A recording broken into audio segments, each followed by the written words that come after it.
আসসালামু আলাইকুম প্রিয় দর্শক মণ্ডলী, রমজান স্পেশাল আজকের পর্বে থাকছে নুডলসের কাটলেট। ঘরে থাকা সাধারণ উপকরণ দিয়ে তৈরি করে বেশ কিছুদিনের জন্য সংরক্ষণ করে খেতে পারবেন। এছাড়াও বাচ্চাদের টিফিনে বা বিকেলে চায়ের সাথে খেতে পারবেন।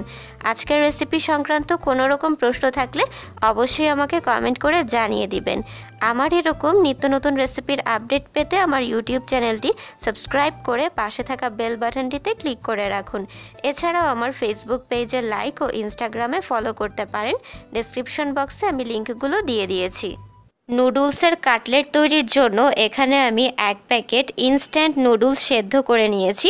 সেদ্ধ করার পর পুরোপুরি ঠান্ডা করে নিয়েছি। এগুলোকে একটা মিক্সিং বোলে নিয়ে নিচ্ছি। আর এখানে আমি 3টা বড় সাইজের আলু সেদ্ধ করে চটকে ভর্তা করে নিয়েছি, সেটাও দিয়ে দিচ্ছি। 1/4 কাপ পরিমাণ গ্রেট করা গাজর এবং 2 টেবিল চামচ পরিমাণ ধনেপাতা কুচি দিয়ে দিচ্ছি। সেই সাথে আরও দিচ্ছি সামান্য পরিমাণ গোলমরিচের গুঁড়ো, স্বাদ অনুযায়ী লবণ, 1/4 চা চামচ শুকনো মরিচের গুঁড়ো, গরম মশলা গুঁড়ো, আধা চা চামচ করে আদা বাটা, রসুন বাটা দিয়ে দিচ্ছি, আধা চা চামচ ইটালিয়ান সিজনিং অরিগ্যানো দিয়ে দিলাম। আপনারা চাইলে অরিগ্যানোটা বাদও দিতে পারেন। এরপর এই সব কিছুকে একত্রে মিশিয়ে নিচ্ছি। তবে খুব বেশি চেপে চেপে মেশাতে যাবে না, তাহলে নুডলসটা একদমই ভর্তা হয়ে যাবে। খুব হালকা হাতে মিশিয়ে নিচ্ছি।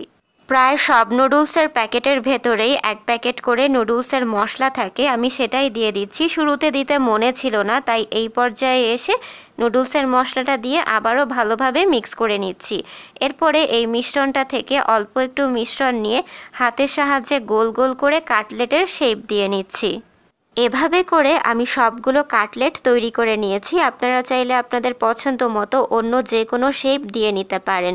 এখন কোটিংয়ের পালা। এর জন্য একটা ডিম ভেঙে তাতে সামান্য লবণ আর গোলমরিচের গুঁড়ো দিয়ে ফেটিয়ে নিয়েছি। এরপর একটা করে কাটলেট নিয়ে ডিমে চুবিয়ে সরাসরি টোস্ট বিস্কুটের গুঁড়োতে ভালো করে গড়িয়ে নিতে হবে। আপনারা চাইলে টোস্ট বিস্কুট গুঁড়োর পরিবর্তে ব্রেড ক্রাম্বসও ব্যবহার করতে পারবেন। এভাবে করে আমি সবগুলো কাটলেট একে একে কোট করে নিব। আর এই পর্যায়ে এসে আপনারা কাটলেটগুলোকে ডিপ ফ্রিজে 10 থেকে 12 দিনের মতো সংরক্ষণ করতে পারবেন। সংরক্ষণ পদ্ধতিটি আমি নিচে ডেসক্রিপশন বক্সে লিখে দিয়েছি। আর আমি যেহেতু এখন সরাসরি ভাজবো, তাই আধা ঘন্টা ডিপ ফ্রিজে রাখবো যাতে উপরের ক্রাম্বসগুলো সেট হয়ে যায়। ফিরে এলাম আধা ঘন্টা পর। কাটলেটগুলো ভাজার জন্য একটা প্যানে আমি তেল গরম করে নিয়েছি। ডুবো তেলে ভাজবো না, অল্প তেলেই ভেজে নিব। যেহেতু কাটলেটের ভেতরে কোনো কাঁচা অংশ নেই, সেহেতু মিডিয়াম হাই হিটে আমি ভেজে নিচ্ছি। এক পাশ বাদামি রং ধরে এলেই অপর পাশটা উল্টে দিচ্ছি। এভাবে দুই পাশই সুন্দর বাদামি রং ধরে এলে এগুলোকে তুলে কিচেন ন্যাপকিনের উপর রাখবো যাতে অতিরিক্ত তেলটা শোষণ করে নেয়। তো এভাবে করেই আমি বাকি কাটলেটগুলো ভেজে নিব। তো দর্শক, তৈরি হয়ে গেল ভীষণই মজাদার নুডলসের কাটলেট। আমি এখানে সবজি হিসেবে শুধু গাজর ব্যবহার করেছি।